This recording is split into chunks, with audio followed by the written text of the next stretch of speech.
Iraq economic news and points to ponder Friday morning, August 22, 25. Listen to the full version on the official dinarreport.com blog and become our supporter on Patreon. The central bank indicates a decline in the rates of exported currency and inflation in Iraq.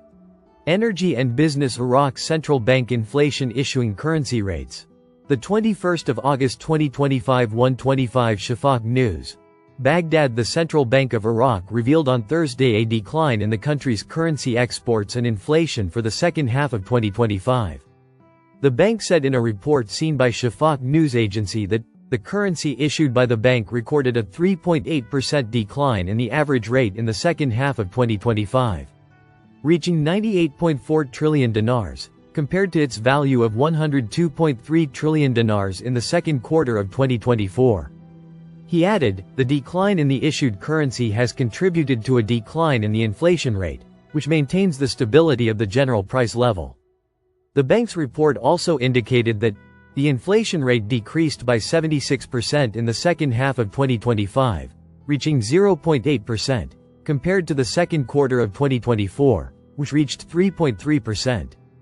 He stressed that the decline in the inflation rate indicates a decline in the general price level and leads to an improvement in the purchasing power of individuals and institutions.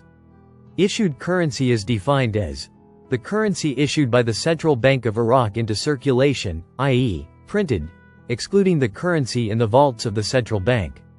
Investment authority. We have developed a plan to attract investments worth $250 billion. Baghdad, INA. Nasser al-Hajj. The National Investment Commission announced on Wednesday that investment projects have served 6 vital sectors and reduced reliance on oil. It also indicated a plan to attract $250 billion in investments over the next 2 years. The government's supportive investment orientations and legislative and regulatory reforms have succeeded in attracting Arab and foreign investments exceeding $100 billion in various economic sectors over the past 2 years, Hanan Jassim, the Commission's spokeswoman, told the Iraqi news agency, INA. She added, investment in Iraq has had a direct impact on driving sustainable development and diversifying sources of income, noting that investments have been directed toward vital sectors such as industry, infrastructure, housing, energy, education, and health, contributing to the creation of new job opportunities and increasing the size of the gross domestic product, which represents an important step toward reducing dependence on oil as the primary source of revenue. She continued, recent years have witnessed remarkable progress thanks to government measures and programs adopted by the authority, most notably the activation of the single window, joining international agreements to protect and encourage investment, and developing an integrated investment map that includes more than 100 strategic investment opportunities in diverse sectors. She explained that the investment steps have boosted investor confidence and contributed to positioning Iraq among the region's promising destinations, noting that an ambitious plan has been put in place to attract up to $250 billion over the next 2 years. Regarding Prime Minister Mohammed Shia al-Sudani's directives to remove obstacles facing the private sector and adapt laws to serve industrial development plans, she explained that the National Investment Commission is working to align investment legislation with the directives by simplifying procedures, reducing red tape, expanding the scope of public-private partnerships, and providing flexible incentives and solid legal guarantees. She pointed out that these measures will enhance the effectiveness of existing investments and increase Iraq's attractiveness as a safe and stable investment environment, serving the goals of comprehensive economic development. A national team to improve Iraq's credit rating, an economic bet to gain global confidence and free the economy from oil restrictions. August 21, 2025 Baghdad, Iraq Observer. As Iraq approaches a pivotal stage in its economic trajectory, Prime Minister Mohammed Shia al-Sudani on Wednesday directed the formation of a joint national team to improve the country's sovereign credit rating. This move has been described as a serious attempt to reshape Iraq's financial image in the eyes of the international community, enhance investment opportunities, and reduce the cost of external borrowing. This move comes at a time when the Iraqi economy faces major challenges, ranging from a chronic fiscal deficit, near total dependence on oil revenues, and severe fluctuations in global energy markets.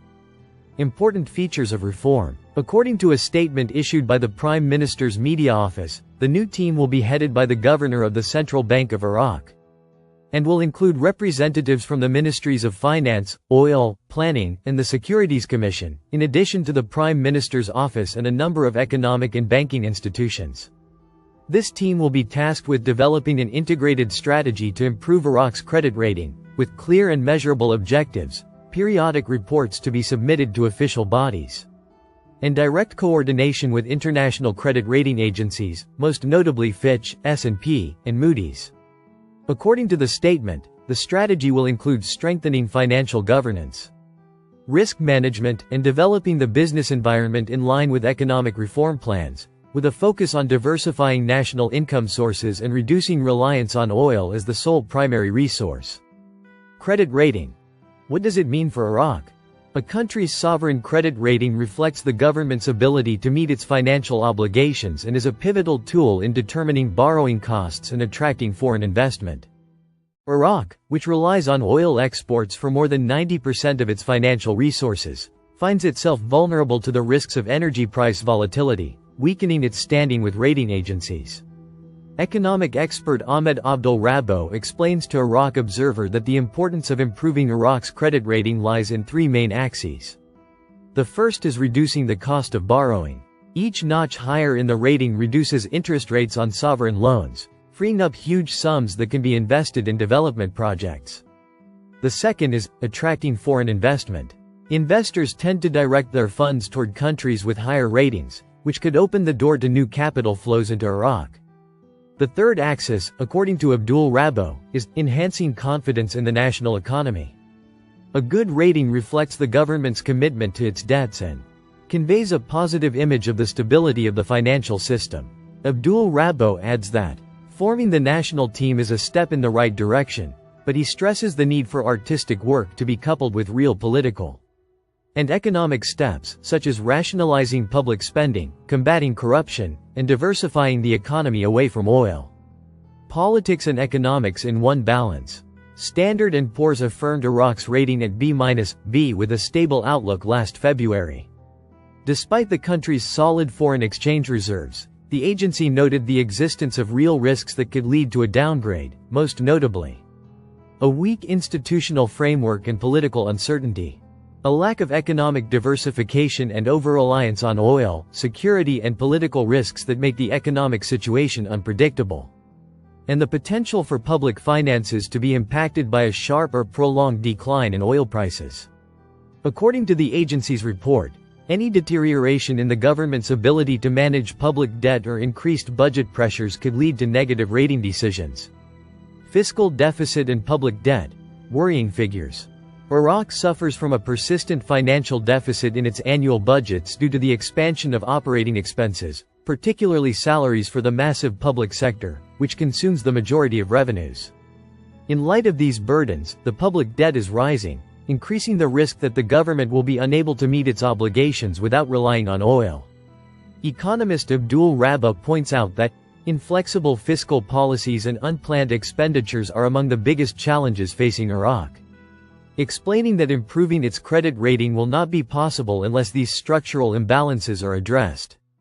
Listen to the full version on the official dinarreport.com blog and become our supporter on Patreon. Source: dinarrecaps.com